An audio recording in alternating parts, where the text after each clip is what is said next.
Bien, queridos hermanos, vamos a seguir ya en el capítulo 4 de este libro de Esdras, la historia de lo que podría ser un poco la restauración de la vida nacional, de la vida religiosa del pueblo de Dios que durante 70 años había estado en ese cautiverio en Babilonia. Al terminar el capítulo 3, os acordaréis que hablábamos de la construcción y de la dedicación del altar.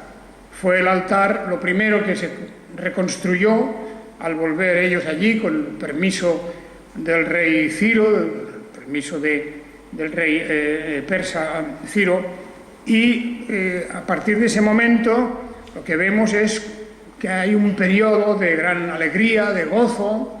El pueblo de Dios, todos ellos se vuelcan en esta reconstrucción del altar, lo cual iba a ser el preludio de la reconstrucción del templo y luego de las murallas de la ciudad y del interior de la ciudad también, de una reconstrucción completa. Pero ya subrayábamos el domingo pasado la importancia y el simbolismo que tiene que primero se dedicaran a reconstruir el templo y dentro de eso el altar. Pues bien, el capítulo 3 termina, versículo 13, con una expresión de alegría, de gozo. Dice: de modo que la gente no podía distinguir entre el clamor de los gritos de júbilo y el clamor del llanto del pueblo. Había la emoción, por un lado, de alegría y la emoción de la tristeza de aquellos que habían conocido el primer templo y que recordaban el pasado, y eso les hacía llorar de emoción. Pero indudablemente ese versículo 13 nos representa pues una explosión de fervor, de verdadero fervor entre unos y otros. Lo mismo los que cantaban de júbilo, los que gritaban de júbilo, y también los que lloraban, recordando tiempos pasados. Pero al terminar ese capítulo nos aguarda un cambio de la situación. Capítulo 4 del libro de Esdras representa una especie, diríamos, de alteración importante de la situación para el pueblo de Dios. Habían llegado en un largo viaje desde las diversas ciudades donde estaban repartidos, con permiso del rey Ciro, habían construido el altar. Todo parecía indicar que las cosas iban a ir muy bien, que todo iba a ser pues una cosa, diríamos, fácil de asentarse de nuevo en su tierra, de establecerse, de ser felices, etc. Pero he aquí que este capítulo 4 nos habla de una interrupción y de un cambio muy grande en la situación. Y es que tenemos aquí una enseñanza importante, y es la enseñanza de que jamás el enemigo descansa. Y cuando hablo del enemigo en términos espirituales. Hay un enemigo invisible, hay un enemigo activo, constantemente, sin descanso. Y de ese enemigo nos habla perfectamente la Biblia desde el principio hasta el final, del Génesis al Apocalipsis, aparece constantemente el enemigo. Ese enemigo llamado diablo y llamado Satanás, con diversos nombres conocidos pues en las Escrituras. Hablamos de Belcebú y hablamos de otros nombres, pero que siempre es el mismo enemigo, revestido de una forma o de otra, apareciendo de un modo o de otro.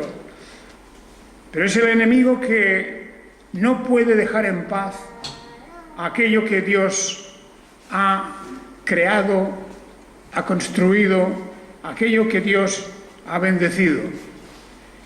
Y recordamos, claro está, desde las primeras páginas del libro del Génesis, cómo después de la creación de Adán y Eva viene el enemigo. Aparece el enemigo, aparece con la tentación. Y siempre siguiendo una estrategia parecida, siempre sembrando la discordia, siempre sembrando la duda. ¿Os acordáis cómo en aquel diálogo que tenemos al principio, cuando Satán se dirige a Adán y a Eva, lo primero que hace es sembrar en ellos la duda? De manera que Dios ha dicho que no comáis de este árbol. Pues bien sabe Dios que el día que comáis seréis igual que Él. Y de esa forma venían a sembrar la duda en el corazón de Adán y Eva.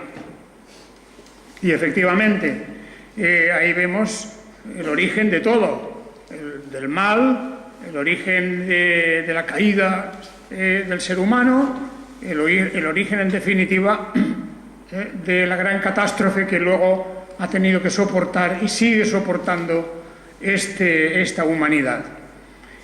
Aquí, en el libro de Esdras, los que vienen a interrumpir la obra y los que vienen a sembrar la cizaña, indudablemente son enviados de este ser diabólico incansable. Y se acercaron, dice el versículo 2, se acercaron a Zorobabel y a los cabezas paternas, a las principales cabezas de las tribus, y les hicieron una proposición. Y la proposición que les hicieron fue: vamos a trabajar juntos.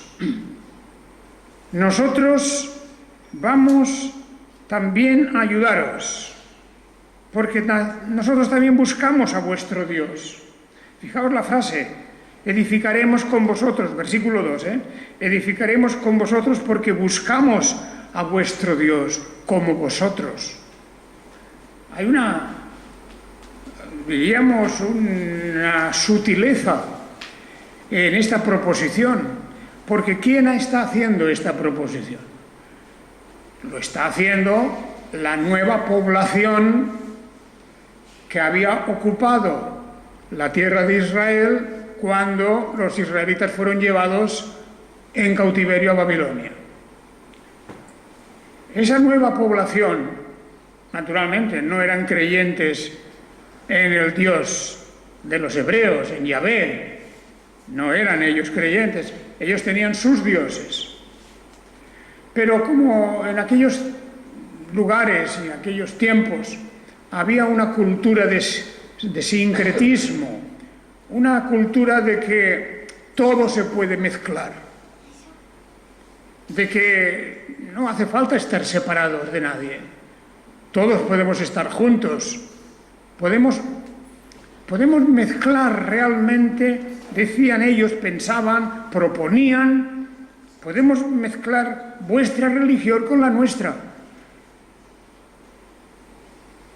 Es decir, es algo así como lo que encontramos hoy en el espíritu del ecumenismo, el espíritu de que todos juntos estamos mejor. Se acabarán las luchas, se acabará todo lo que sea negativo. En definitiva, si estamos juntos y colaboramos todos, mejor. En lo religioso también. Eso es una tentación, porque a quién no le gusta la paz, a quién no le gusta el buen entendimiento, a quién no le gusta pues el ser muchos, el crecer mucho. Pues eso, en un sentido, a todos nos gusta algo, ¿verdad?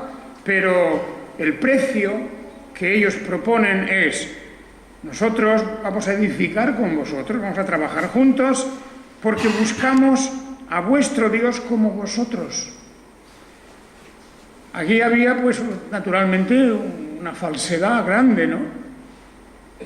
Si el pueblo de Dios en aquel tiempo se había acostumbrado, en 70 años, se habían acostumbrado a vivir en medio del paganismo, y ahí vemos las dificultades de Daniel, por ejemplo, el libro de Daniel, y vemos sus problemas allí de ajustarse a las costumbres de ellos, etc.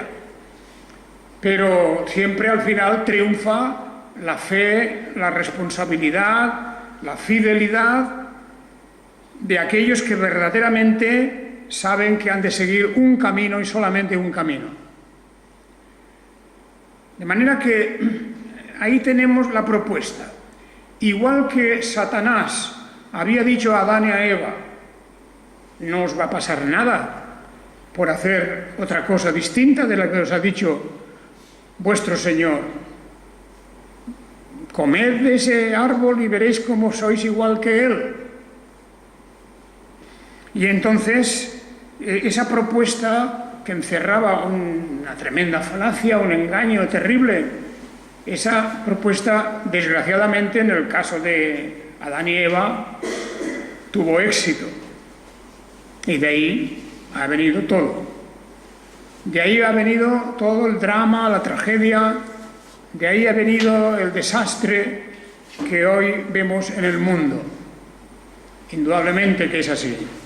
El desastre no solamente de luchas, de guerras, de odios, etcétera, sino de el alejamiento de la humanidad respecto a Dios. Zorobabel, Yeshua, el propio Esdras, Nehemías, todos estos hombres que habían regresado representaban, por lo tanto, la defensa contra esas palabras aparentemente dulces, suaves, amistosas en un principio. El primer paso en esta estrategia es presentarse como amigos. Somos amigos, somos lo mismo. Nosotros también adoramos a vuestro Dios, etc. De manera que ahí hemos de entender que esta estrategia tiene una importancia muy grande porque se continúa repitiendo a lo largo de los siglos. Siempre han habido estos intentos.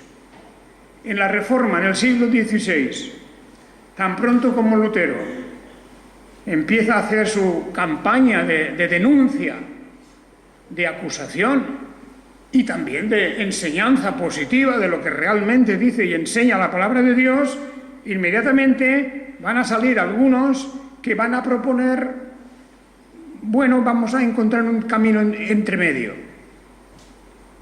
De manera que incluso desde Roma se enviaron emisarios y algunos de ellos venían con propuestas muy positivas, haciéndoles ver que, bueno, no había razón para separarse, que vamos a estudiar estas cosas, pero eran palabras y palabras, así se alargaba el tiempo, no había ningún deseo real de obedecer lo que la palabra de Dios enseña. De manera que Lutero mismo tuvo ese problema. Un poquito más adelante, el sucesor, diríamos, su gran amigo Melanchthon, ya empezó a resquebrajarse, ya empezó a ceder, ya él buscó una confesión intermedia entre lo que decía Roma y lo que había propuesto el gran reformador Lutero.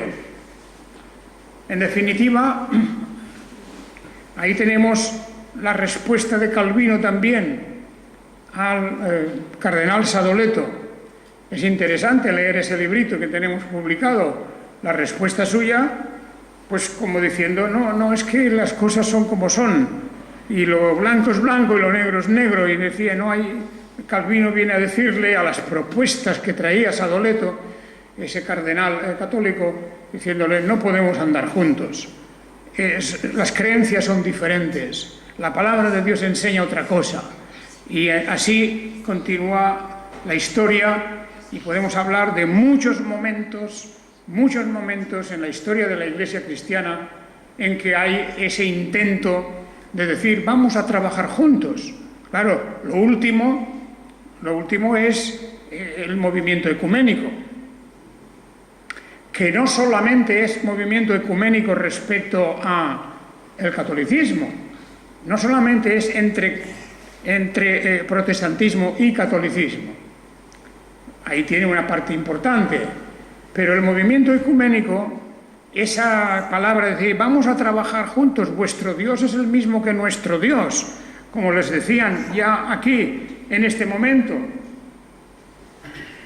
Estos que decían estas cosas eran los que más tarde encontraremos con el nombre de samaritanos. Bueno, ya por aquí se les habla se les titula con ese nombre, porque eran los que habían conocido algo de la palabra de Dios y se habían separado ya en los tiempos después de Salomón y se habían separado de la casa de David. Por tanto, aquí lo que encontramos es la repetición de la misma historia. Son prácticamente los mismos personajes, las mismas palabras. Y estos están diciendo, edificaremos con vosotros porque buscamos a vuestro Dios como vosotros. En el movimiento ecuménico, pues hay todo eso. Hay un movimiento ecuménico hacia el catolicismo, pero un movimiento ecuménico también hacia la ortodoxia, hacia los ortodoxos. Hay también un movimiento ecuménico e incluso hacia otras religiones de todo tipo. Pues hay una gran organización del Consejo Mundial de Iglesias que quiere, en definitiva, abarcar al final la gran meta y llegar a esa meta de unificar todas las religiones en una sola religión. Eso es una obsesión de algunos, unificarlo todo. Pues bien, aquí tenemos un ejemplo de esa mentalidad. Vamos a hacerlo todo juntos. Naturalmente que se tropezaron aquí con personajes como Zorobabel y Yeshua e indudablemente Esdras, que estaba también en ese momento allí, que les respondieron muy claro, directo: nada tenéis que ver con nosotros, para que edifiquéis casa a nuestro Dios, sino que nosotros solos construiremos para Yahvé, Dios de Israel, como nos ordenó Ciro, rey de Persia. Una respuesta tajante, escueta, directa, como diciendo, no tenemos nada que ver. Fijaos que era solo cuestión de construir, no se habla todavía de nada más, pero después de eso, si hubieran cedido, ya en el ambiente de amistad y de buena relación, pues habría venido la participación en el culto, las variaciones en el culto, el hacer un híbrido, el hacer una mezcla de cosas, un poco vuestro, un poco de lo nuestro, y todos contentos. Esa mentalidad, repito, que existe, continúa existiendo. En el mundo cristiano, en general, en toda la humanidad, hoy hay esos movimientos. Claro, también hay lo contrario, porque sabemos que no puede ser una sola propuesta. La primera propuesta, la primera forma de intentarlo es a través de las buenas palabras. Por eso existe el Consejo Mundial de Iglesias, por eso se ha hecho también una cosa utópica completamente, que es lo de la alianza de las civilizaciones, que no se ha demostrado que no sirve de nada, y así esa teoría, ese espíritu de vamos a conjuntarnos. Como si el ser humano fuéramos bloques de cemento, todos igual. Y eso no es así. Y en lo espiritual y en lo religioso, cuando hemos recibido de Dios mismo la revelación del camino que hemos de seguir, no hay lugar para decir, pues bien, vamos a hacerlo, vamos a hacer como vosotros, vuestro Dios, pues más o menos es el mismo que el nuestro. Pero eso viene a decirse, todos creemos en un Dios, hay algún Dios, y con eso parece que sea suficiente. De manera que hemos de celebrar aquí, en esta historia, la firmeza del pueblo de Dios. La firmeza del pueblo de Dios. Y la firmeza del pueblo de Dios que durante varios siglos en adelante, después de esta restauración, iban a seguir siendo un pueblo dedicado al culto a Dios. Un pueblo que además iba a sufrir mucho, porque después del dominio de los persas vino el de los griegos, y después del de los griegos vino el de los romanos, y en todos esos momentos de la historia del pueblo de Dios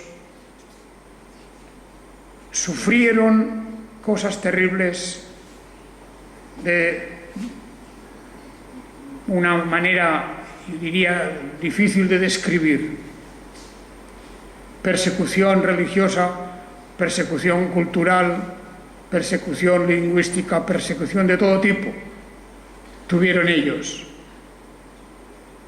Y tuvieron que resistir todo eso, pero fue porque en este momento crucial de la reconstrucción del primer templo se afirmaron de que ya estaba bien, ya tenían bastante, ya habían sufrido un gran descalabro 70 años antes con la destrucción de la ciudad y del templo. Ya estaba bien, no querían volver a repetir.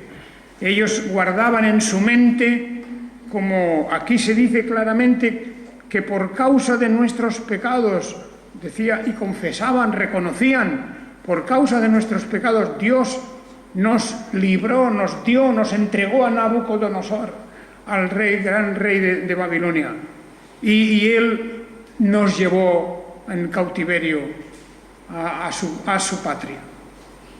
Esa es la forma en que ellos interpretaban, de manera que gracias a que tenemos aquí a estos personajes, Zorobabel, Esdras, Yeshua y otros muchos que aparecen aquí, y no cedieron, no quisieron dar su brazo a torcer.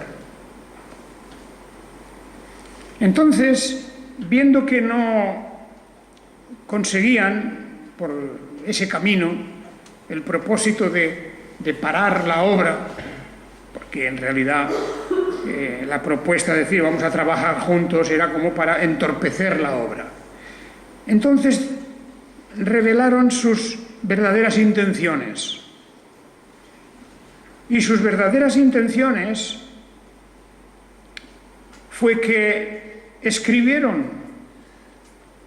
en días del rey Artajerjes, escribieron una carta al rey de Persia, y en esa carta advirtieron lo que estaba ocurriendo. Sea notorio, versículo 12, sea notorio al rey que los judíos que subieron de ti, es decir, de donde tú estabas, estos judíos han venido a nosotros, a Jerusalén, y están reedificando la ciudad rebelde y malvada. ¿Cómo han cambiado? Primero somos iguales, vamos a colaborar. Cuando los han rechazado, ahora demuestran sus verdaderos pensamientos. Están reedificando la ciudad rebelde y malvada. Hemos leído en el capítulo 4, versículo 12. Y han terminado los muros y están colocando los cimientos. Bien, aquí ya es una carta que se anticipa un poco al relato de la historia, porque luego lo tenemos esto en el libro de Nehemías, la reconstrucción del muro en concreto.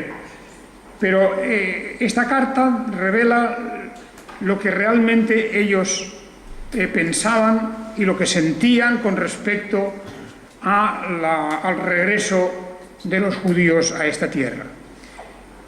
Como he dicho antes, la tierra que había quedado medio vacía, la tierra de Israel, con la deportación, el cautiverio, los 70 años, etc., se había ido poblando de personas, de tribus, de diferentes pueblos. Había una gran mezcla allí, y esto es en parte lo que conocemos a veces con el nombre de samaritanos. Entre los samaritanos habían muchos de origen hebreo, hijos de Abraham. Y poco a poco, realmente, a lo largo de la historia, lo que quedó en Samaria fueron casi todos los de origen, diríamos, hebreo.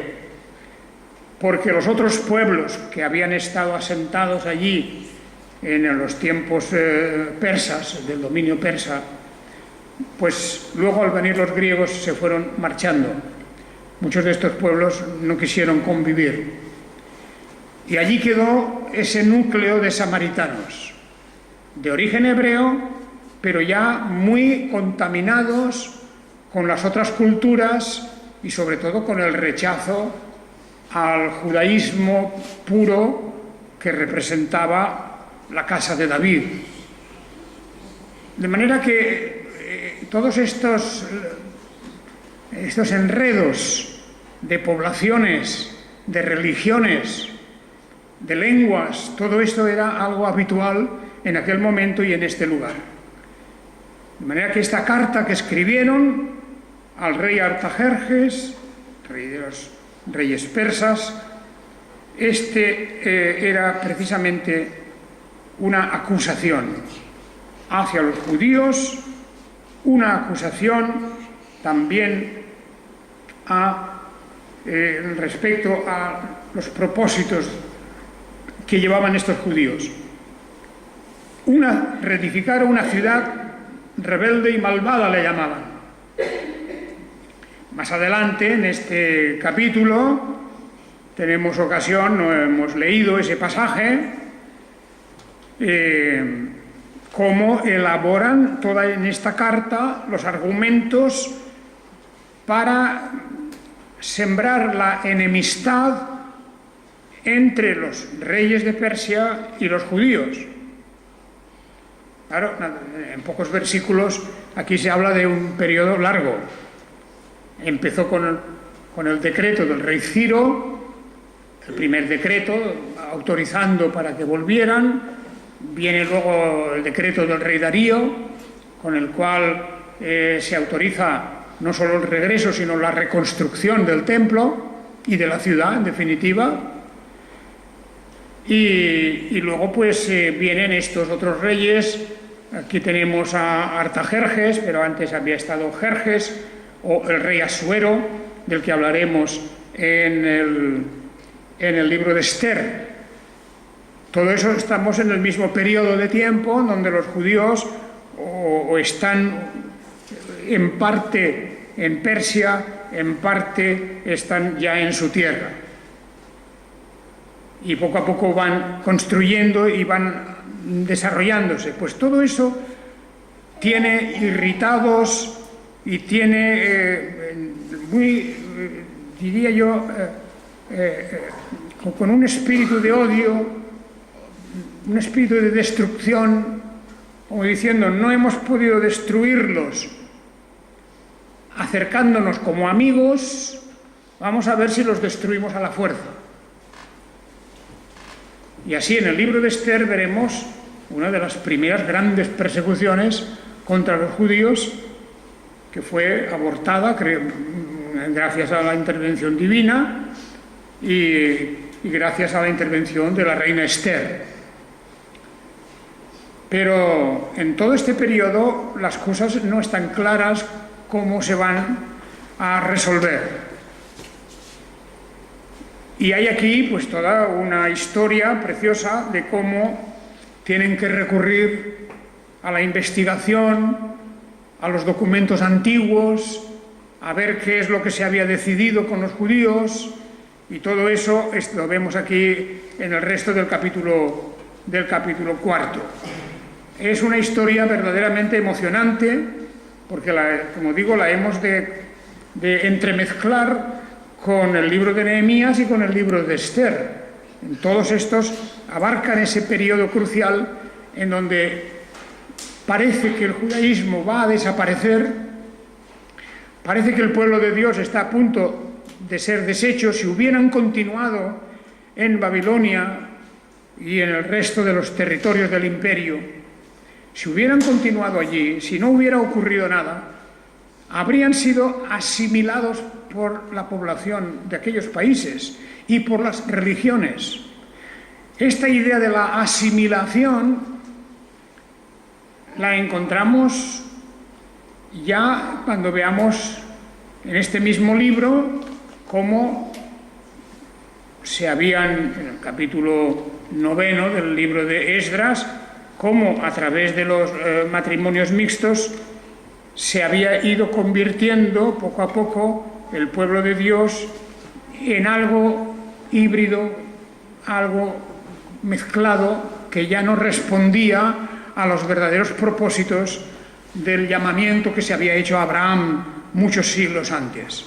Ahí tenéis ya llegaremos a hablar de este tema en el capítulo 9, pero esa era una de las situaciones. Por cierto, que cuando leamos el libro de Esther, veremos que es adelantarme un poco al tema, pero en el libro de Esther, bueno, el ejemplo de Esther, ella se casa con un pagano, que es el rey, ¿verdad? El gran rey que se encapricha de ella y se casa con ella.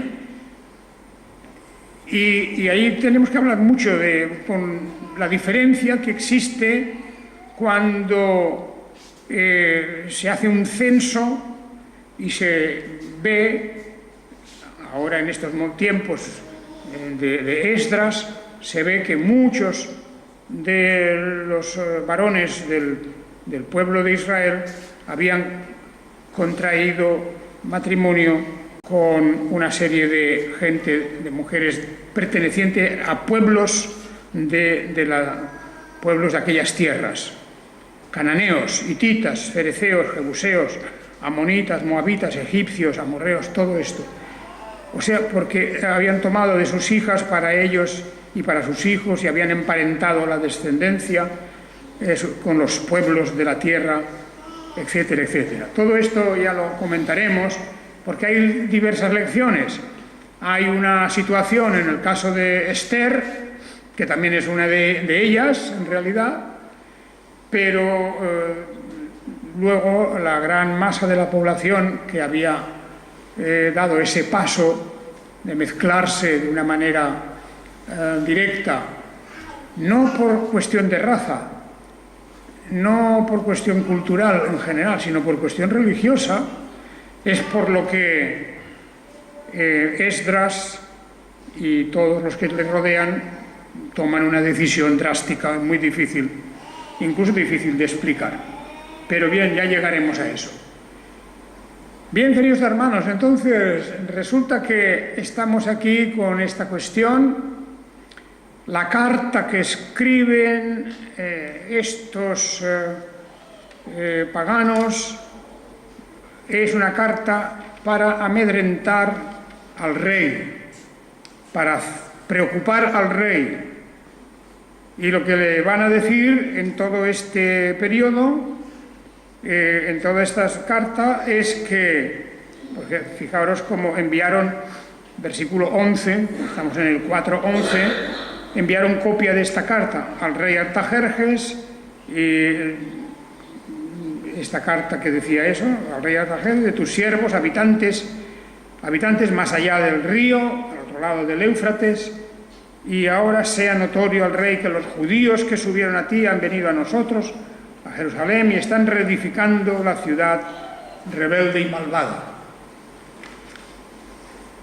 Y ahora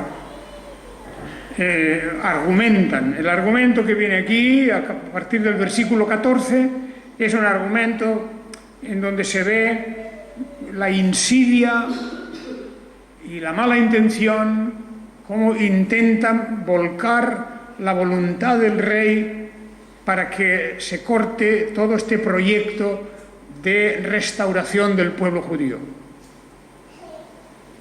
Fijaos en esto. Cuando nos preguntamos hoy, ¿por qué cada día en la televisión vemos escenas o noticias de la enemistad entre los palestinos y los hebreos? Ese tema está candente, está ahí, ¿verdad? Y no sé yo si todos los creyentes comprenden lo que está pasando, porque como se mezclan cuestiones distintas, ya no son cuestiones de religión exactamente. Hay de cultura, hay cuestiones políticas, etc. Pero hay una cosa básica, y es el empeño que tienen en destruir al pueblo de Israel. Eso es un empeño declarado. De la misma manera que estos que habitaban en tierras de Israel en este tiempo, en tiempos de Esdras, ellos también tenían el empeño de destruirlo, como en el libro de Esther nos encontraremos igual. Era el plan de deshacerse de una nación que les molestaba. Y podríamos preguntarnos por qué les molestaba. Porque en este tiempo Israel no estaba en plan de conquistas, no era un pueblo beligerante como en los días de David o en los días de Salomón incluso, que extendió su reino de una manera gigantesca. No, aquí era un odio difícil de explicar. Era un odio religioso en el fondo. Y hoy continúa siendo un odio de orden religioso. Lo que ocurre hoy en esas guerras y en esas luchas entre Palestina e Israel es en el fondo una cuestión religiosa. Y ahí tenemos pues todo lo que representa también el templo y la explanada del templo y la usurpación de esa explanada por el Islam y otras cosas, etcétera. Todo eso está ahí vivo, es la misma historia, no hemos cambiado nada. Y por eso la carta que le escriben es una carta: hacemos saber al rey que si esta ciudad es reedificada y terminados sus muros, por su causa no tendrás porción alguna más acá del río. O sea, en la orilla esta del río Éufrates, se refiere a los territorios de lo que hoy sería pues Irak, hacia Israel, hacia Siria y hacia Israel. Y le dicen, si esta ciudad es reedificada, como advirtiéndole estos al rey, diciéndole, no permitas que reedifiquen la ciudad y que terminen los muros, porque si lo haces, se ha terminado tu dominio en esta parte del mundo. Y el rey entonces envió respuesta al gobernador y al secretario tal, y a los otros que habitaban en Samaria, y a los demás de más allá del río. Y el rey, vemos aquí, que de una manera muy circunspecta y también muy equitativa, pues dice, sí, hemos leído la carta y he decretado que se busque y que sea hallado en esa ciudad que decís que se rebela contra los reyes desde tiempos antiguos y que allí se tramaron rebeliones, y que ahora mirad a ver si encontráis unos documentos en donde se haya dicho que el rey Ciro permitió esta construcción. Buscad eso. De manera que de momento pararon la construcción. Al final del capítulo 4 tenemos: cesó la obra de la casa de Dios que está en Jerusalén y fue interrumpida hasta el año segundo del reinado de Darío, rey de Persia. Bien, todo esto es una parte de esa historia, es una aventura, ¿verdad? El tira y afloja de algunos intentando interrumpir la construcción, intentando deshacerse de esta nación. Como en nuestros días estamos viendo esa tensión continua, y no solamente entre palestinos y judíos, eso abarca a todos los pueblos árabes que están en contra del pueblo de Israel. Esa es la idea, diríamos, es el traslado de este problema que vemos aquí a nuestros tiempos. Es el mismo problema, no os quepa duda. Y por eso podemos decir casi proféticamente, no habrá paz entre esas dos naciones. No habrá paz porque no es un problema político cualquiera. No, ahí, en el fondo de todo, hay un propósito satánico de destruir al pueblo de Dios. Cuando digo pueblo de Dios me refiero a Israel en este momento también. Estamos hablando de Israel, que tiene un lugar especial dentro de los planes de Dios. Y aunque ahora están, como sabemos, en una actitud de rechazo del Mesías, sin embargo, muchas de las promesas divinas están ahí todavía para ellos. Dios sigue protegiendo a ese pueblo.